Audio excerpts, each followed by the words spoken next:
So, all right. So, should we talk about poor Mitch Bradley or what? Sure. We could talk about Mitch Bradley or Pete Hegseth. Yeah, sure. Yeah. It's all together. It's all together. Okay. So, look, I think Pete Hegseth, the big news for him really is that now the Inspector General's report has come out nailing him for Signalgate. You know, that was the episode in which instead of paying attention to the cabinet meeting, he was signaling. That happened. That was the second incident, right?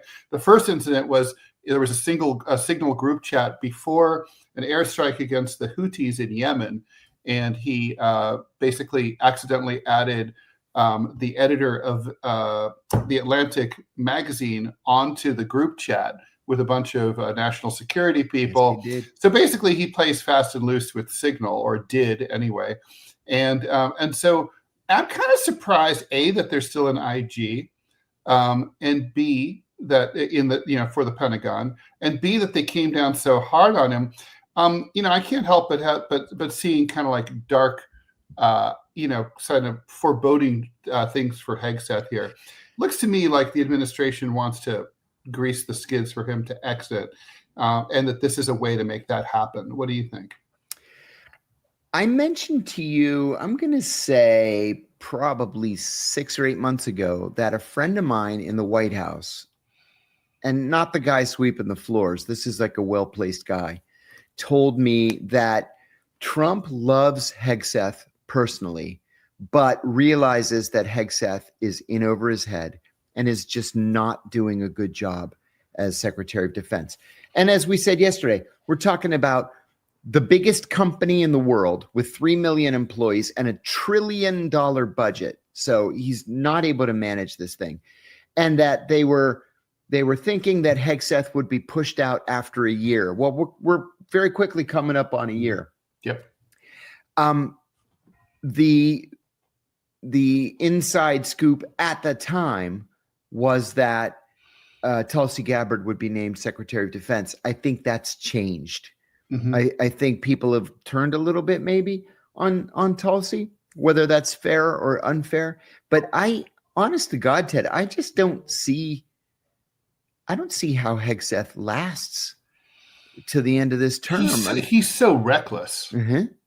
I mean, and also, look, the thing is, I wish we had this audio, but this audio of Hegseth talking about the fog of war is priceless. So he says, well, we couldn't see what was going on. We didn't know there were two guys still hanging on to the wreckage in the water when we would hit the second time. It's the fog of war, dude. Okay, well, so the thing is, though, but according to the rules of engagement, if you can't see what's going on and you don't know what's going on, you can't fire. And so, like, you're admitting that you fired without knowing what the fuck was going on. I mean, it's pretty bad. He's just like not the smartest guy. Yeah. So I think look, tomorrow night is the traditional news blackout media dump time. Yes. It starts around 3 p.m. is when these things usually happen, like for any time after 3 p.m. tomorrow. So I'd say if Hegseth survives the weekend, he survives to see another month or 2 or 3 or 4. If he doesn't, otherwise he's gone, and I don't know who replaces him. What do you think about, look, you're much more familiar with chain of command stuff and like bosses falling on their swords for their underlings. Is Pete Hegseth expected to take responsibility for what happened here rather than saying, well, dude, I left the room. I wasn't there. I don't know anything about it. It was Admiral Bradley. That's on him. That's a good question. In any other administration, that answer is an easy yes. Absolutely yes. That's just the way it is, right? Mm-hmm. The buck has to stop somewhere, as Harry Truman said. In this administration, that is far, far less clear.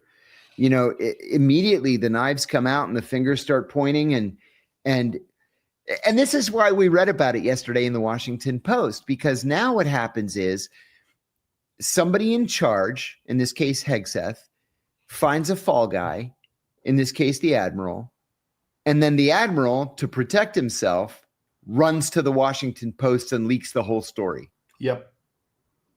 Very, very dangerous practice, man. It's nasty business. It's a bad look. I mean, what does that do to morale though in the military chain of command to know that, basically the top ranking official in the Department of Defense is a weasel? Well, like you said a moment ago, you were a little surprised to see that there was an inspector general at the Pentagon. Yeah. Normally, I'm surprised too. I thought they got rid of the inspectors general. Yeah. But normally that's exactly what you would do. You would make a protected report. And I say protected, meaning you would be exempt from prosecution or blowback if you made a report to the inspector general. And then you let the inspector general do his thing. He'll do an investigation. He'll point the right fingers. Then somebody gets disciplined or fired or prosecuted or whatever. Today, it's impossible to say. Yeah. I'll tell you what I would do. If I were in a position that senior in government, I would make sure that I have an A-list criminal defense attorney a phone call away. Yeah. No. Just in case.